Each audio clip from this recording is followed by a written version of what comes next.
Habari za mchana na habari.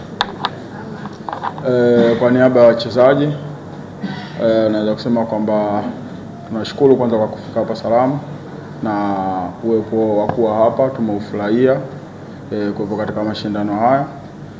Sisi kama wachezaji tunaendelea na maandalizi kwa sababu tupo katikati ya ligi. Kwa hiyo kupata opportunity kama hii kuja katika mashindano kwa sisi imetupa furaha sana kuwepo hapa, na tumekuja katika mashindano sio kushiriki, ila tumekuja kushindana.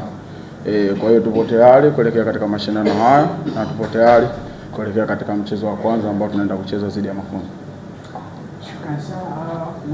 Kama wachezaji tunajua jukumu la timu kwa ujumla. Tunapocheza mashindano yote huwa tunatamani kufika katika mwisho wa mashindano, na ukitaka kufika mwisho wa mashindano ni lazima kwanza ufanye vizuri katika michezo ya mwanzo, na unapofika mwisho wa mashindano kuna trophy ambayo iko pale. Kwa hiyo sisi malengo yetu ni kupata kikombe. Kwa hiyo natamani kuweza kufanya hivyo katika mashindano haya, na tuko hapa kwa ajili ya kufanya hivyo ili kuweza kuchukua hichi kikombe na kuweka katika kabati letu.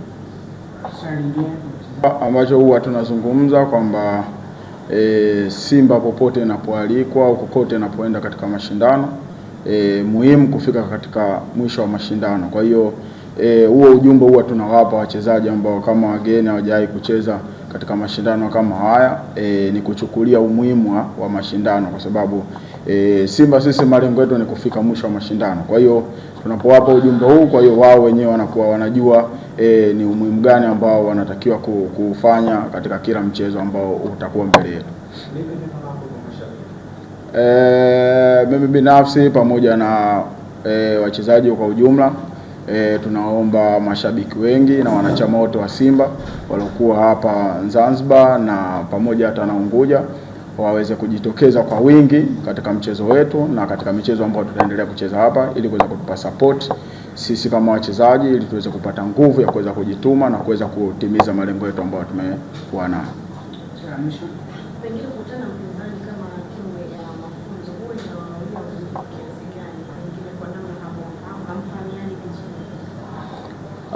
Sisi tunaamini kwamba mpinzani wetu yoyote ambaye tunakutana naye ni bora, na tunawaheshimu wapinzani kwa sababu historia yao imekuwa iko vizuri na inatoa wachezaji wazuri ambao wachezaji wengine tuko nao kule bara. Kwa hiyo na imani kwamba vipaji walivyokuwa navyo hapa Zanzibar naenda kupata ushindani mzuri, kwa sababu tumekuwa katika muda mwingi hapa tukija katika mashindano mengine tunakutana na upinzani uliokuwa mzuri. Kwa hiyo na imani kwamba hata Mafunzo wamejiandaa vizuri na wana wachezaji ambao wana vipaji. Kwa hiyo na imani mchezo utakuwa mzuri, na sisi tunajiandaa kupata mchezo mzuri kutoka kwao. Shukrani sana. Kwa maendeleo ya sekta ya utalii na huduma za hoteli nchini, Parrot Hotel iliyopo Kaloleni katikati ya jiji la Arusha ni fahari ya Tanzania. Ina bwawa la kisasa la kuogelea na kupumzika kwa watu wa rika zote, mapokezi yenye ubora. Hapa utapata kahawa safi na vinywaji baridi vya kila aina, lifti za kisasa za kupeleka kwenye floor 13 zenye vyumba zaidi ya 100, vyumba vya kulala vyenye mazingira salama na tulivu, vyenye joto la upendo na baridi ya starehe, kumbi za mikutano zenye vifaa vya kisasa, mazungumzo ya kitaifa na kimataifa, sehemu nadhifu ya chakula yenye kuleta hamu, vyakula vyenye viwango vya ubora wa afya. Baada ya uchovu wa kutwa nzima, kuna baa ya kipekee kwa jioni yako ya kukumbukwa. Karibu Parrot Hotel kuonja ladha mpya ya maisha.